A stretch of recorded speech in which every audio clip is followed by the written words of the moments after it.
고린도후서 7장 10절입니다. 다 같이 함께 크게 주의 말씀 읽은 후에 은혜 나눕니다. 시작.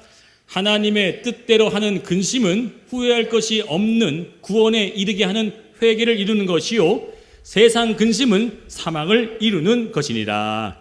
아멘.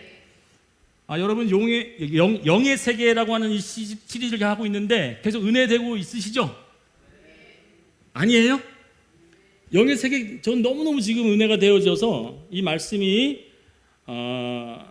정말 여러분 심령 가운데 새겨져서 내가 보는 어떤 세계, 그리고 내가 그동안 인식했던 어떤 세계관이 좀 바뀌어지는 시간이 되어졌으면 하는 바람이 좀 있습니다. 오늘 네 번째 시간으로 하나님의 사람에게 나타나는 그 표식의 네 번째, 크게 따라합니다. 용기와 안 따라하신 분이 계셔서 제가 시키는 거예요. 용기와 겁.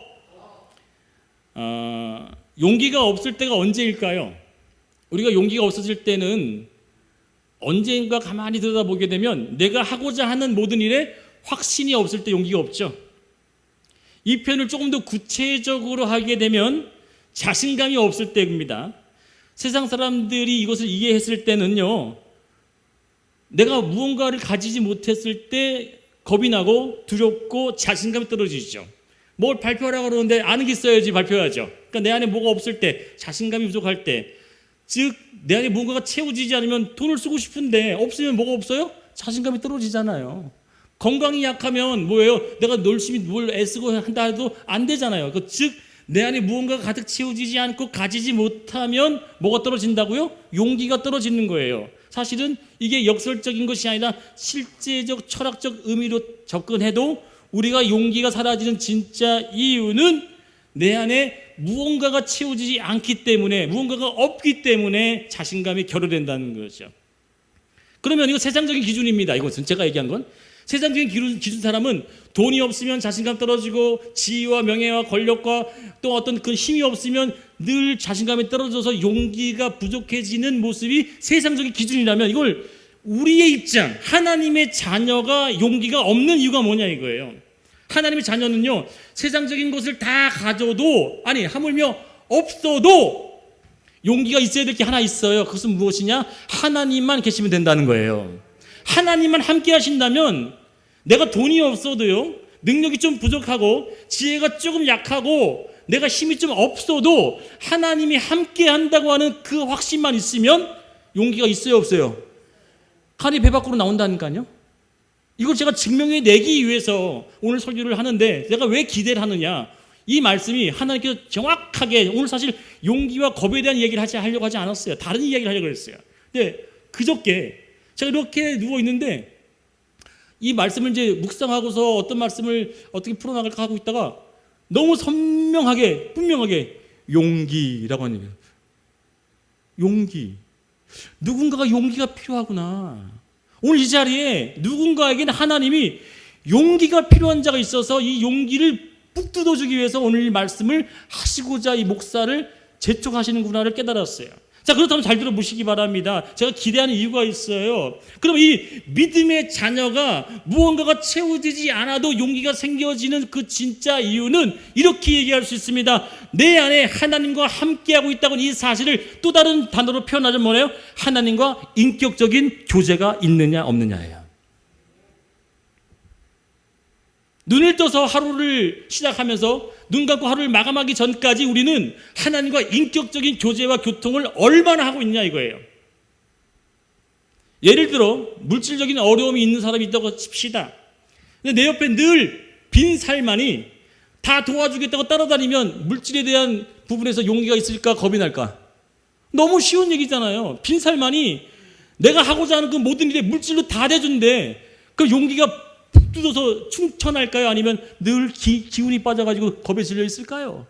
뻔한 얘기 아닙니까? 너무 쉬운 이야기지 않습니까? 그러나 믿는 사람들에게는요, 이렇게 내 안에 무언가가 채워지지 않고 여전히 부족해도 내 안에 하나님만 계시면 그 하나님으로 말미암아 뭐라고요? 나는 용기가 생겨날 수 있다는 이 사실이 하나님의 진리로 우리에게 주신다는 겁니다. 셀 수 없는 설교를 들어도요, 내가 인식하고 있어요. 여기서 지금 말씀을 들어요. 누군가는 오늘 내가 뭘 해야 되는데, 이따가 내가 어떤 걸 해야 되는데, 이렇게 정신이 산만해서 분산되어져서 무언가를 놓치고 흘려버릴 사람이 있을 반면, 또 다른 누군가는 오늘 내가 어떤 하나님의 은혜로 내가 주의 말씀으로 힘을 얻을 수 있을까라고 막 미치듯이 막 집중하는 사람이 있을 거예요. 그런데 중요한 것은 이렇게 집중하고 나서 저 교회 문을 딱 떠나고 난 다음에 그 하나님과는 또 뭐 하신 거예요? 작별. 나 혼자 살아가는 인생으로 살아버린다면 아무 의미가 없다는 거예요. 진짜 힘은, 진짜 하나님의 용기 있는 자는 성경의 수많은 많은 선진들 보여줬던 모습이 뭐였냐면 늘 하나님과 인격적인 교제를 나눴다는 거예요. 모든 순간에, 매 순간순간마다 범사에 그들은 뭐 했냐면 하나님을 마치 옆에 둔 것처럼 살았다는 거예요. 그들이 보였던 모습은 뭐라고요? 늘 용기 충천했던 모습을 그들이 가졌다는 겁니다. 기도도 합니다. 그리고 나서요, 하나님 앞에 기도하면서 막 내 안에 있는 고민과 염려를 다 쏟아부어요. 그리고 집에 갈 때 어떻게 갑니까? 다 싸지면서 어떻게 해요? 다시 둘러매고 가잖아요. 우리 그렇게 하지 않았나요? 다 토해내고 가서다가 다시 다 모아가지고 다시 쌓아서 또 가서 그 다음에 또 풀어나와요. 아니 그게 아니라 다 풀어놓고 뭐해요? 하나님과 이제는 뭐 하는 거예요? 동행하는 삶을 사는 거예요. 주님, 내가 누구를 만납니다. 주님, 내가 이 사업을 떼어내야 됩니다. 내가 이거 성공해내야 됩니다. 라고 하는 그 순간순간마다 그 문제의 고민을 털어놨으면 이제는 그분과의 교제와 인격적인 관계 속에 교통하는 삶을 살아야 그 사람의 안에 뭐가 충만하다고요? 용기가 충만하다는 사실이에요. 이 사실이 왜 영적인 비밀인지 제가 증명해내고자 오늘 자리에 섰으며, 또한 하나님께서 이 목사를 통해서 여러분 심령 속에 무엇이 미스테리온 비밀인지를 알려줘서 그 비밀을 깨달아 아는 사람마다 영적인 세계가 열려질 줄 믿습니다. 영적인 세계는 다른 세계가 아니에요. 남이 다 보는 것이 아니라 남이 보지 못하는 것을 보게 하는 것이 영적 세계란 말이에요. 이 영적 세계를 나눈 이 시간 속에 나는 도무지 볼 수 없지만 하나님이 내 눈을 열어서 볼 수 있는 영역이 열려지는 일들이 수없이 나왔던 이 성경의 인물들처럼 내 인생 삶 속에 하나님은 나에게 뭘 원하시면, 야, 똑바로 보는 것이 아니라 하나님이 원하는 것을 봐라, 이거예요. 우리는 뭘 보려고 하냐면 내가 원하는 것을 보는 것이 아니라 하나님이 보여준 걸 봐야 된다는 거예요. 왜? 여러분, 우리는요, 예수님과 함께 했었던 제자들의 모습을 보면서 때로는 손가락질하고 비웃을 때가 있어요. 왜냐하면 3년 반 동안 동고동락하면서 하나님과 함께 지냈던 그 예수님의 제자들이 어떻게 예수님과 함께 하면서도 늘 뭐 했었어요? 용기가 충천했어요? 늘 겁이 많았어요? 늘 함께 했음에도 불구하고 눈 뜨면 예수님 옆에 계셨고 귀에 그냥 경청하지 않아도 늘 소리가 들렸던 그 예수님이 옆에 있음에도 불구하고 그들은 늘 용기가 없었어요. 그랬던 자들이 어느 날 어느 순간 예수님과 인격적인 관계가 맺어지자마자 그들은 예수님의 음성이 들려지지 않고 예수님을 만지지도 못하고 보지도 못했지만 그들은 용기가 충천하다 못해 미쳐 날뛰었죠. 아멘을 아무도 안 하시네. 미쳐 날뛰었다니까요. 세상 속된 말로 겁을 상실한 채로 그들은 자기 목숨을 내놓은 채로 용기에 앞장서 나갔던 사람들이에요. 여러분, 저는 좀 안타까운 게 한 가지 있어요. 넘겨주세요. 이 사람이 눅스라고 하는 사람. 혹시 매드맥스 보셨나요? 고개 끄덕이신 분은 성경도 보세요. 네, 영화만 보지 마시고. 자, 이 영화 제가 굉장히 재밌게 봤어요. 한번 보세요. 이 안에 영적인 의미가 담겨 있습니다. 영적인 의미가 담겨 있기 때문에 잔인하고 좀 그런 모습이 등장하지만 굉장히 의미 있는 영화예요. 매드맥스라고 하는 영화 중에 당시 몇 년 전에 봤던 영화지만 제가 인상 깊게 봤었던 이 장면이 있어서 함께 보여주려고 하는데, 인류 멸망의 시대에 살고 있던 배경에 사람들이 수명이 반토막이 나버렸어요. 멸망의 시대에 막 기후가 나빠지고 공기가 나빠지고 재앙이 왔으니까 사람들이 수명이 어떻게 됐다고요? 다 반토막이 나버려서 막 심한 중병에 걸려가지고 빨리빨리 죽어버리는 거예요. 그때 한 교주가 등장해요. 임모타이라고 하는 이 교주가 자신에게 충성을 다하고 자신이 원하는 것들을 잘 따르게 되면 내가 원하는 그 발할랄이라고 하는 곳이 천국이라고 하는 그곳에 내가 너를 데려가겠다라고 하는 그런 신앙으로 그들을 이끌어내요. 그러니까 이 사람들이 충성을 다해서 생명을 다 바칩니다.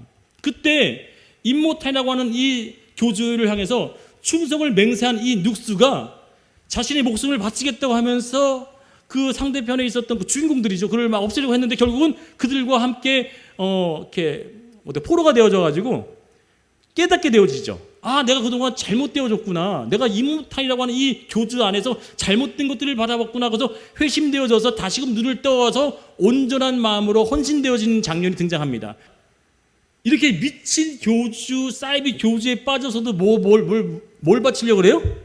생명 바쳐서 다 헌신하고 하는 이 열심이 이들에게 있으면 하물며 우리는 그 영적인 진리라고 하는 예수를 믿고 따르는 우리들이 과연 얼마나 신앙적인 부분에 있어서 하나님의 인식을 느끼고 교지하고 있냐 이거예요. 예수님이 죽은 후 극심한 핍박으로 뿔뿔이 흩어져 버렸던 예수님의 제자들은 서로 의지하고자 마가의 다락방에 모여서 뭐밖에 할 게 없었어요? 기도밖에 할 게 없었어요. 그냥 기도뿐이었어요. 저를 보세요. 여기 지금 벌써 예배가 분위기가 흐트러진 거, 그러니까 이게 되게 중요한 거예요. 고은아, 이게 되게 중요한 거지, 그렇지? 순서 하나를 되게 중요시 여겨서 흐트러지지 않게끔 해줬으면 좋겠어. 자, 다시 집중해 주세요. 근데 갑자기 하늘로부터 급하고 강한 바람 같은 소리가 불러일으켜서 불의 혀같이 갈라지는 것들이 그들 눈앞에 보여지는 거예요. 12명의 사도들이 열심히 뭘 해보겠다고 모여서 기도한 게 아니란 말이에요. 그들은 뭐였냐면 뿔뿔이 흩어졌다가 목숨 하나 부지하고자 뭐 한 거예요? 다 숨어든 것 뿐이에요. 그런 숨어들었던 다락방에서, 여러분 그냥 거실에 누른 거지, 다락방이 뭐 하는 곳이에요? 오픈된 곳이 숨겨진 곳이에요. 숨겨진 곳이란 말이에요. 그 숨겨진 곳에 모여서 그냥 기도만 하고 있을 뿐이었던데 그들에게 하나님께서 갑자기 임하셔서 그들이 횟가닥 돌아버린 거죠. 그때 어떤 일이 벌어졌냐? 넘겨주세요. 같이 읽습니다. 시작.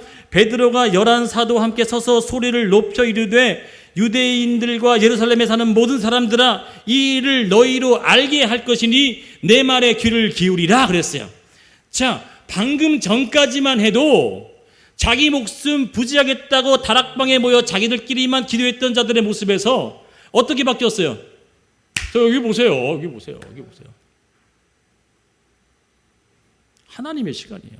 여기 보세요.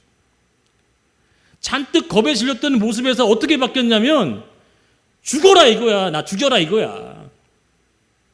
목숨 하나 아깝지 않겠다라고 하는 이 당당함의 모습은 어떤 것에 근거해서 용기가 충천했냐면 성경에서 이들이 충천할 수 있었던 근본을 사도행전 2장 28절에 베드로의 설교 안에서 나올 수 있어요.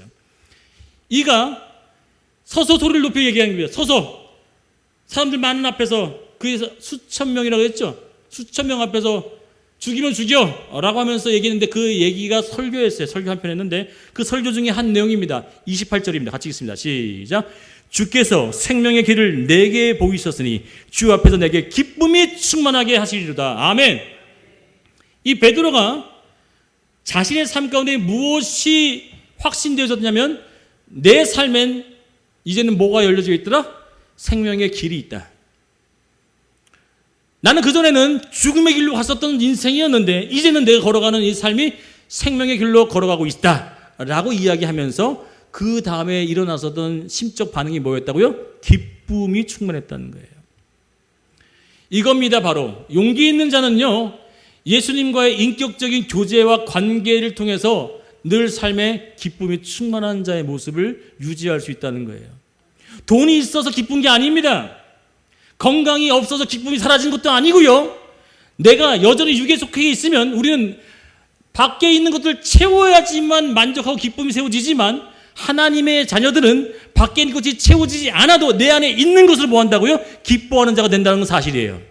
이게 용기 있는 자들의 첫 번째 나타나는 영의 세계의 표현인데 우리 교회 이름조차도 카라하면서 기쁨을 충만하래요. 외부적인 것들로 충만해져서 충만되어진 게 아니라 내 안에 계신 하나님께서 함께 하시니 나는 기쁨이 충만하다라고 하는 그 믿음이 있어야 되는데 그 믿음은 이름만 지어진 그분께만 아니라 우리 모두에다 해당되는 얘기 아닐까요? 우리는 돈 많이 벌면 와 기쁘다, 집 하나 큰 얻으면 와 기쁘다. 그 기쁨은 외부로 얻어지는 세상에 썩어지고 없어질 기쁨이지만 하나님의 용기 있는 자는 외부적인 것들로 주어져서가 아니라 외부적인 것은 없어도 내 안에 있는 예수 때문에 기쁨을 가지는 그 자가 용기 있는 자로 성경은 보고 있다는 거예요. 세상에서 용기는 돈이 주고 지식이 주고 기술과 재능이 보장해 주잖아요. 세상의 용기는 그렇잖아요. 어떤 사람이 용기 있자고 아까 얘기했어요? 힘이 있고 가지고 능력 있는 사람들이 용기가 있는 거잖아요. 그런데 영적인 용기는 하나뿐이에요. 딱 하나예요. 하나님밖에 없어요. 하나님 백성들은 하나님 빼고는 용기를 가질 수 없다는 거죠. 아니, 하나님 죄송한 얘기지만 더 깊숙이 한 단계 들어가게 되면 하나님 없이 용기 있게 나가는 그 백성들을 하나님 어떻게 하시냐면 그 용기를 뺏어요. 제하여 버려요. 사라지게 만들어요. 왜요? 그 용기 때문에 하나님을 찾지 않기 때문에요. 아멘이 안 나오지만 이게 진짜 아멘 나와야 된다는 거예요, 사실은. 왜냐하면 성경은 수많은 인물들이 자신의 외부적인 세상의 것들로 채워서 일하는 것이 아니라 그것들을 내다버리고 하나님만으로 있던 사람들이 다 우리 안에 기억되어지고 찬양받게 되어졌던 인물들 아니었을까요? 우리는 그것을 알게 되면 영의 세계는 뭐라고요?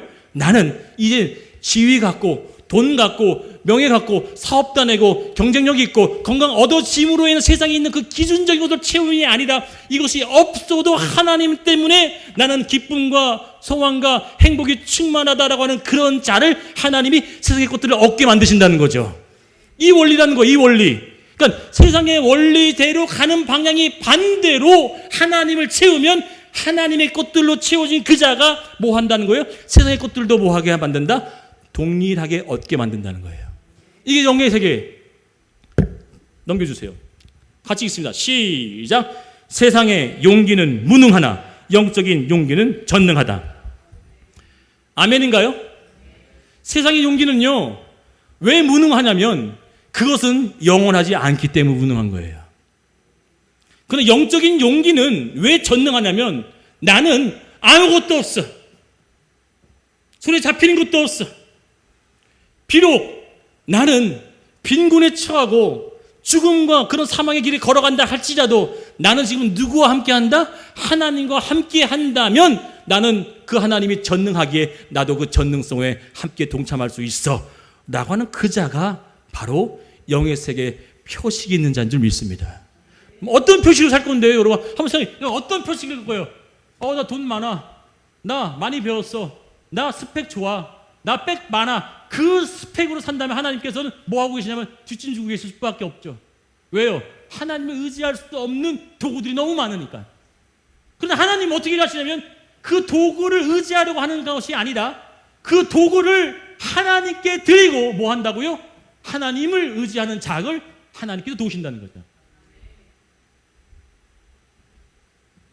진짜 영적인 용기가 하나님과 인격적인 관계를 통해서 나타날 때 어떤 일이 벌어지는지 함께 보자고요. 자, 이제는 제가 이것을 증명해내기 위해서 이 베드로가 세상에는요, 내가 있는 것들로 줄 때 내 안에 용기가 충만해지고 확신이 들고 힘이 생겨지는 법칙이지만 이 베드로와 요한이 갑자기 하나님의 능력을 두드려 맞은 후부터 정신이 혹가닥 나가 버려서 이제 사람들 앞에 설교를 한 후에 그 다음 장면이 등장하죠. 어떤 장면이 등장합니까?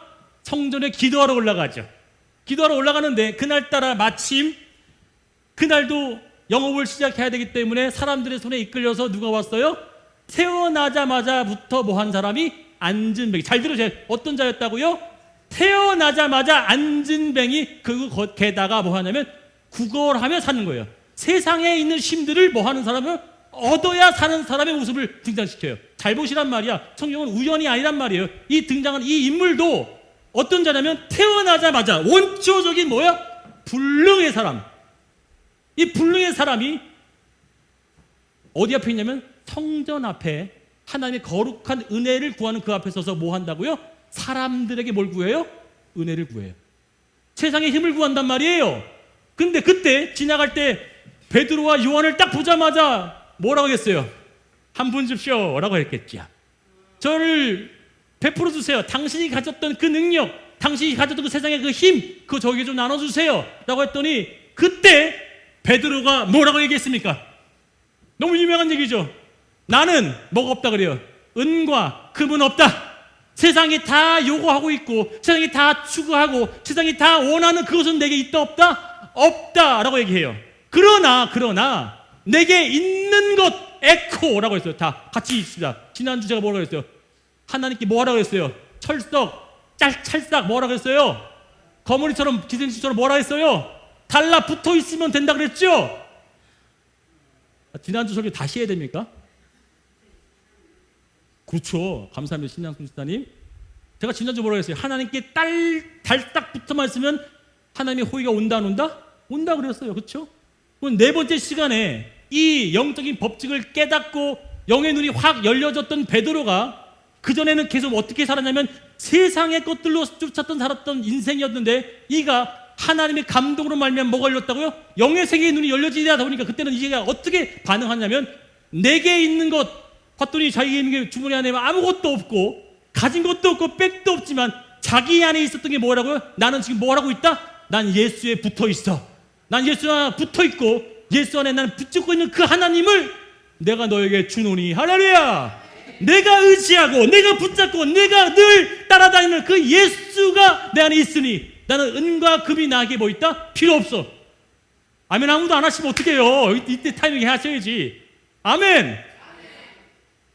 나는 그동안 어떻게 살았냐면 세상 사람과 똑같이 돈을 얻고 명예 쫓아가고 지위와 힘을 쫓아가고 건강을 얻어보고 사람과 관리하는 그 인간적인 방법의 용기를 얻고자 했지만 이제는 영의 세계가 열리다 보니까 뭐가 중요한 걸 알았다는 거예요? 하나님을 쫓으면 되는구나. 하나님을 붙잡으면 되는구나. 하나님을 의지하면 되는구나. 그것을 깨달은 자가 뭐가 열린 거예요? 영의 세계가 열린 거예요. 그전에 바뀌었던 인생에서 영의 세계가 열린 자들은 그 사람으로 바뀌어지는 표식이 나타나는 거예요. 기도하지 않던 자가 기도하게 되고요. 성경을 관심도 쏟지 않았던 자가 성경을 읽게 되어지고요. 교회에는 조금도 관심과 신경 쓰지 않았던 자들이 교회를 신경 쓰게 되어지고요. 목사님을 통해서 기도 한 번도 하지 않았던 자가 목사님을 기도하는 자가 된다는 거예요. 그게 바로 뭐가 되어진다면 진짜 영의 세계 가운데 무엇이 옳은지를 보게 되어지는 눈이 열려지기가 되니까 그때부터 뭐가 되냐면 내 안에 있는 것 내가 붙잡고 의지하고 내가 늘 목숨 붙잡아 하고 있는 그 에코가 너에게 있어야 된다라고 하면서 뭘 줬어요? 예수의 이름을 줬다는 거예요. 그러자 그것을 말로만 끝난 게 아니라 자 보세요. 근데 야 일어나 걸어라 라고 하려 했는데 한번 상상해 볼게요. 아무 일이 안 벌어졌어. 우리 김은숙 지사님 답변 잘하시잖아요. 일어나 걸어라 예수 이름으로 걸어라 했는데 이 안진뱅이가 안 되는데요. 어떨 것 같아요? 심령이 굉장히 당혹스럽겠죠. 한마디로 쪽팔리겠죠. 그런데 이 베드로가 어떻게 했는지 그 장면을 보자고요. 이 베드로가 에코 내가 붙잡고 의지하고 있는 예수를 내가 너에게 줄 거니 그 예수로 말미암아 일어나 걸어라 하면서 했었던 행동이 있어요. 넘겨주세요. 같이 읽습니다. 시작. 오른손을 잡아 일으키니. 할렐루야. 자 여기서 뭐 했다 그랬어요? 그를 잡아서 일으켰다는 거예요. 할렐루야. 근데 이 본문에 에게이로라고 한 단어가 뭐냐면 그를 눈을 뜨게 하고 깨우고 인식하게 만들었다는 사실이에요. 내가 너로 말미암아 내게 있는 진짜가 너에게 주어지면 너가 바로 온전한 것을 볼 수 있게 되어질 거야 라고 한다는 거예요. 내가 너에게 금을 주면 뭐 할 건데 이거 없어질 거 안 없어질 거? 없어지잖아요. 뭐 사 먹고 나면 없어져요 안 없어져요? 아니 금을 줬어. 그랬더니 그거 갖고서 1년 잘 먹고 살아서 또 없어지다 무능의 것이란 말이야. 그런데 이 베드로는 영적인 눈이 열려지자마자 그전에는 숨어서 자신의 목숨 하나 부지하고자 했던 이자가 이제는 뭐냐면 에게이로 그리고 너가 눈을 떠서 일어나 깨어나 네 정신이 온전히 있게 되어져야 돼. 네가 여기서 구걸하는 인생이 되어지면 안 돼. 넌 진짜 어떤 존재냐면 너는 진짜 하나님의 자녀로 거듭나야 돼 라고 한다는 걸 알려줬다는 거예요. 구걸하는 인생에서 뭘로 바뀌어졌어요? 여러분 보세요. 그럼 자, 이 사람이 어떤 사람이었냐면 태어나자 원천적 선천적으로 뭐였다고요? 무능, 불능의 존재였고 무능의 불능의 존재가 뭐하고 살았다고요? 세상의 유능을 뭐했다고? 구했던 자였어. 그러나 이 자에게 하나님은 뭘 베풀었냐면 진짜 유능의 자가 진짜 선천적으로 은혜의 본질이 찾아와서 뭐 하는 거예요? 그에게 일어나 진짜를 깨우치게 만들어 주더라는 거예요. 할렐루야. 이자는 그동안은 돈 받아서 먹고 살았던 것을 깨달았지만 뭘 깨닫게 되냐면, 와, 진짜 내 인생에 먹고 마시고 얻는 금과 을이 중요한 것이 아니라 내 생명을 구할 수 있는 무언가가 있구나를 깨달았다는 거예요. 할렐루야. 이 깨달은 자는 다른 것을 깨달은 것이 아니라 그동안은 먹고 살고 내가 입고 얻어질 그것이 전부였지만 이자에게 깨달아진 것이 뭘 깨달아졌냐면 진짜 하나님이 내 인생 가운데 구원자 되시는구나를 깨달았다는 거예요. 저와 여러분이 그런 자 아니었을까요? 우리는 뭘 깨달았길래 교회 와서 예배 드립니까? 몇 명 되지 않은 이 예배 가운데, 이 말씀 가운데 얼마나 복된 것을 사모해서 앉은 자가 여기 있잖아요. 목 다시겠네. 할렐루야. 미쳤죠? 제가 봐도 이렇게 여기 왜 한 9,000명 앉아있는 미친 것 같아. 내가 봐도 제가 설교 영상을 제가 봐도 생풀한 거 있죠. 막 몇 명 되지 않는 그렇고 막. 이게 미친 거예요. 무슨 얘기인지 아세요? 제 힘이 아니라고요. 아멘. 아멘. 제가 하는 게 아니에요. 여러분, 그렇다면 영의 세계에 눈이 열려진 사람은 그 영의 세계를 보게 되어지니까 이제는 뭘 하면 세상의 것들이 눈에 들어오지 않고 이제는 하나님의 것들로 살아야겠다라고 하는 표식을 하나씩 붙이며 사는 거예요. 그게 바로 저와 여러분의 인생인데 그 표식을 붙여놓고 사는 자들은 티가 날까 안 날까? 티가 나죠. 알 수 있죠. 우리가 진짜 용기가 없는 이유가 뭐냐면 내가 해보려고 하는 것 때문에 아닐까요?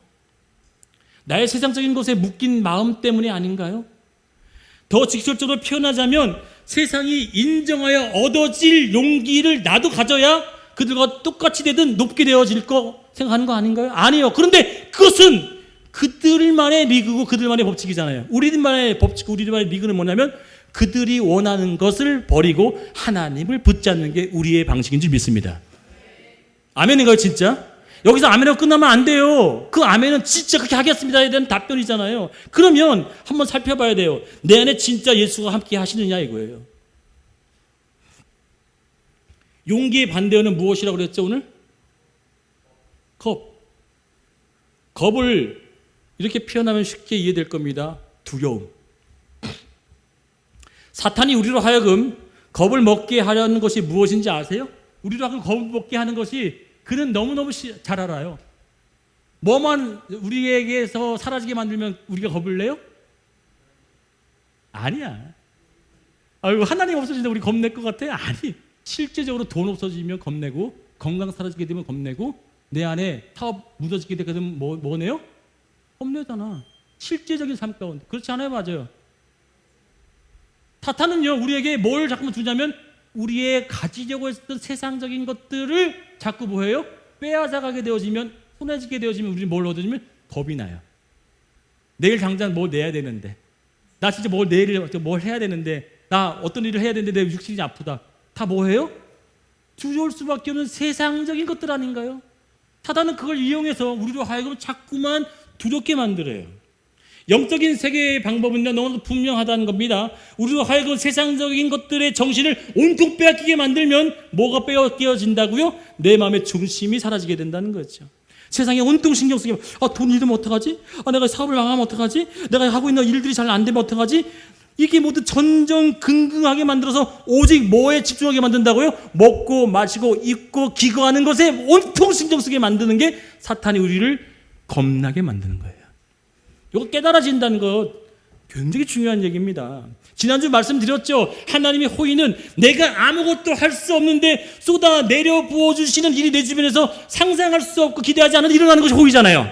그런데 우리는 그것들이 내가 일을 만들고 노력을 해야 주어진다고 하면 다른 말로 사탄에게 속는 거라는 거죠.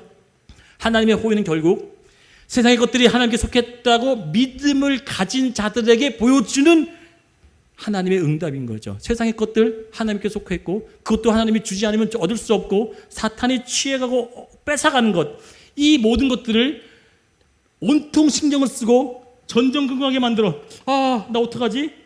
나 힘든데, 나 지금 이거 하면 괴로워질 것 같은데, 나 지금 이렇게 되면 어떤 어려움을 당해서 정말 슬플 것 같은데 이게 뭘 계속 두려움을 주게 되면 두려움이 계속 쌓이면 두 글자 뭐가 생겨요? 두 글자. 두려움이 계속 나를 엄습하면 뭐가 쌓여요? 근심. 오늘 본문 읽었어요, 안 읽었어요? 두 가지 근심이 나서죠. 하나님 안에서 하는 근심은 뭐에 이르게 한대요? 회개에 이르게 하는 근심이고 좋은 근심이래요. 근데 세상에 주는 근심은 뭐 하는 근심이래요? 정확히 나와 있어요. 오늘 아까 읽었지만 또 까먹었죠? 제가 이 말씀을 풀어드리고자 오늘 여기 섰어요.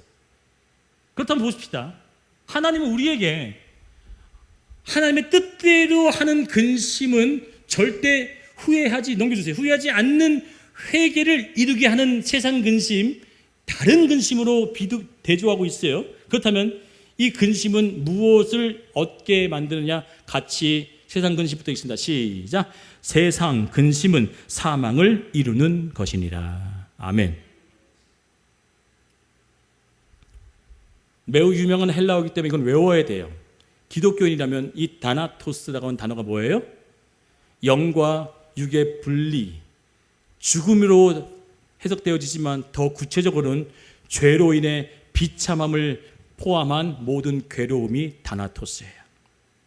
세상의 근심은 너로 하여금 죽음을 이루게 만드는 것뿐이다. 여러분, 하나님께서 우리에게 근심하래요? 근심하지 말래요? 근심하래요. 써있어. 근심하래. 여러분 다 속았어. 다시 한번. 두려워하지 말라 그러지. 근심. 자, 보세요. 하나님 뜻대로 하는 근심은 후회할 것이 없대요. 근데 그 근심이 뭐를 이루게 한대요? 회개. 그러니까 회개를 이루게 하는 근심은 좋은 근심인 거죠. 회개가 뭐예요? 하나님께 돌아가는 거잖아요. 하나님께 나아가는 게 회개잖아요. 그래서 하나님 앞에 근심하게 되는 근심은 좋은 근심이다. 그런데 세상의 근심은 안 좋다. 세상의 근심이 뭐라고 정의 내렸죠? 마태복음 5장에 너희가 무엇을 입을까, 먹을까, 마실까, 가질까, 살까 구하래요? 구하지 말래요?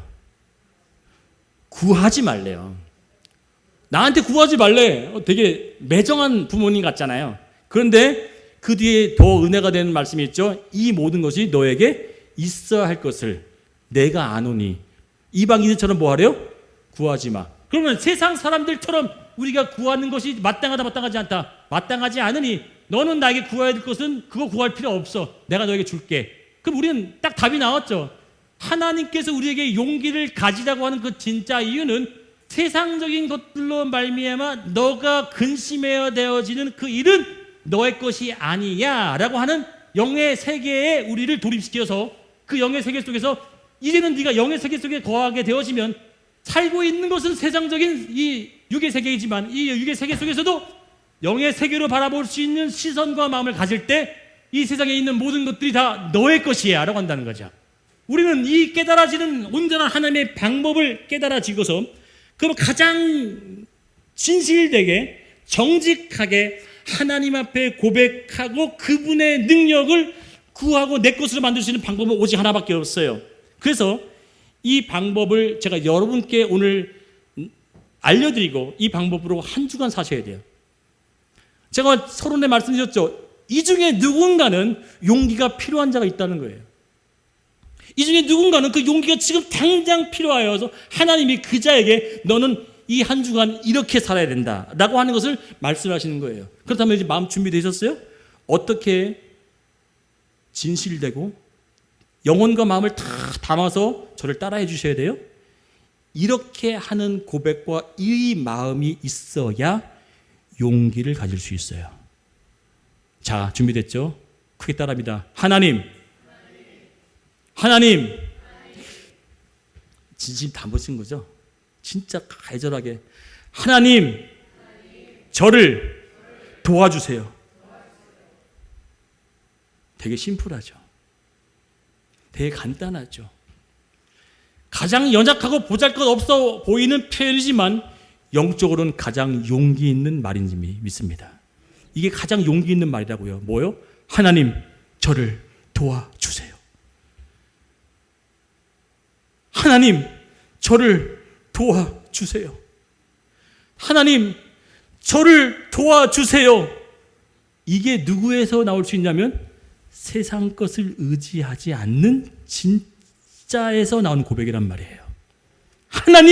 하나님만 나를 도울 수 있음이, 하나님 제발 나를 도와주세요. 제발 나를 도와주세요. 왜 이 고백이 진짜 고백이고 위대한 능력인 줄 아세요? 앞이 보여지지 않았던 소경이 수많은 사람들 무리 속에 섞였는데 그가 예수님을 불렀던 소리가 그만 들렸을까요? 그 소리만 들렸을까요? 아니요! 수많은 군중 속에 앞이 보이지 않았던 이 소경이 수많은 관중 속에서 웅성대는 그 소리 속에 예수님을 찾던 많은 사람들 속에서도 이 소경이 어떻게 고백했냐면, 다윗의 자손 예수여 나를 불쌍히 여겨 주옵소서. 그때 걷고 있었던 예수의 발걸음이 멈추사 뭐 했다고요? 그에게 찾아가 그에게 손 내밀어 그의 눈을 낫게 하셨어요. 누구의 눈이었다고요? 제발 나를 도와주세요. 제발 나를 도와주세요. 이 세상의 것들 나 이제 의지하지 않고 하나님만 의지할게요 라고 하는 것이 위대한 용기라고요. 무엇인지 깨달아지십니까? 진짜 용기가 뭐냐면 이것을 의지하지 않고 하나님을 의지하겠습니다 라고 하는 그 의지의 마음에가 하나님은 용기 있는 자로 본다는 거예요. 두 번째, 아픈 자녀를 끌고 왔어요. 근데 이 여자가 이방 여자야. 상종도 하지 않는 이방 여인이 찾아와서 예수님 우리 딸 좀 고쳐주세요. 예수께서 아주 매몰차게 나는 이방 여인을 위해서 온 자가 아니다. 근데 그렇게만 얘기했으면 참 좋잖아요. 근데 너무 심한 얘기를 했어. 자녀의 상에 있는 떡을 취해가지고 뭐에게 주지 않는다? 자녀의 상에 있는 떡을 취해다가 뭐에다 주지 않는다? 개에게 주지 않아. 개 취급당한 거예요. 얼마나 수치스럽고 자존심 상해요. 그런데 이 여인 맞아요. 나는 그와 같은 개 같은 연약한 존재입니다. 나를 도와주세요. 예수께서 뭐라 했어요? 그의 용기를 보세요. 왜요? 아무것도 의지하지 않고 뭘 의지했다고요? 예수만 의지하는 그 연약의 모습을 가장 위대하게 보는 거예요. 아멘인가요? 세 번째 또 있어요. 제가 세 가지만 제가 여기 있지만, 귀신 들린 아들을 둔 아버지가 찾아왔었죠. 그때 마침 예수님께서 안 계셨어요. 근데 이 아버지가 제자들을 향해서 막 갔는데 제자들이 못 쫓아냈네. 예수께서 찾아왔더니 무슨 일이 소란이 벌어졌냐라고 물었더니 이런 사정을 얘기했더니, 그러냐? 그때 예수께서 이 아버지에게 너 믿니 안 믿니? 그때 이 아버지가 어떤 고백을 했어요? 주님, 나의 뭐 없음을? 믿음 없음을 도와주세요. 할렐루야. 여러분, 진짜 용기가 뭐냐면 하나님을 전적 의지하는 게 용기란 말이에요. 내 것을 의지하지 않고 나의 연약을 인정하고 하나님을 붙잡겠다고 하는 것이 진짜 용기고, 다른 말로 겁이 뭐라고요? 하나님을 저버리고 여전히 세상의 것들을 바라보고 있는 그 자를 사단은 계속해서 겁을 주는 거죠. 너 그 사업 한번 해봐. 너 사람 한번 계속 의지해봐. 너 그 돈 한번 계속 따라가봐.